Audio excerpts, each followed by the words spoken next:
பழைய ஓய்வூதியத்தை நாங்கள் அரசு ஊழியர்களுக்கும் ஆசிரியர்களுக்கும் கொடுப்போம் என்று பல முறை வாக்குறுதிகள் கொடுத்தோம்.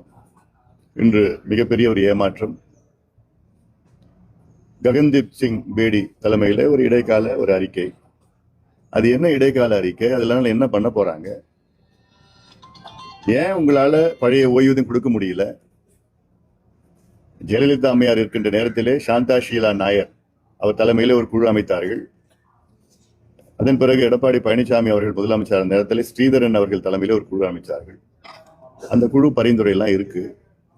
இப்போ திடீர்னு கடைசி ஆண்டுல எங்களுடைய அழுத்தம் காரணத்தால் தான் மூத்த ஐஏஎஸ் அதிகாரி ககன்தீப் சிங் பேடி தலைமையில ஒரு 6 மாதத்திற்கு முன்பு ஒரு குழு அமைத்து அதற்கு பரிந்துரைக்கு ஒரு குழு, 6 மாதமாக அமைதியா இருந்த அந்த குழு பிறகு நான் அழுத்தம் கொடுத்து அறிக்கையில் விட்ட பிறகுதான் ஒரு இடைக்கால ஒரு அறிக்கை.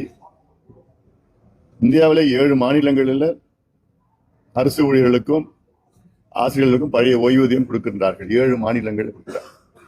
அதிலும் தமிழ்நாட்டை விட மிக மோசமான நிதி நெருக்கடியில் உள்ள மாநிலங்களும் கொடுக்குறாங்கன்னா தமிழ்நாட்டில் ஏன் கொடுக்கக்கூடாது, கொடுக்க முடியாது? இது அரசு ஊழியர்களையும் ஆசிரியர்களையும் ஏமாற்றுகின்ற ஒரு செயலா நான் பார்க்கிறேன். நான் மட்டும் இல்ல, அரசு ஊழியர்களுக்கு தெரியும்.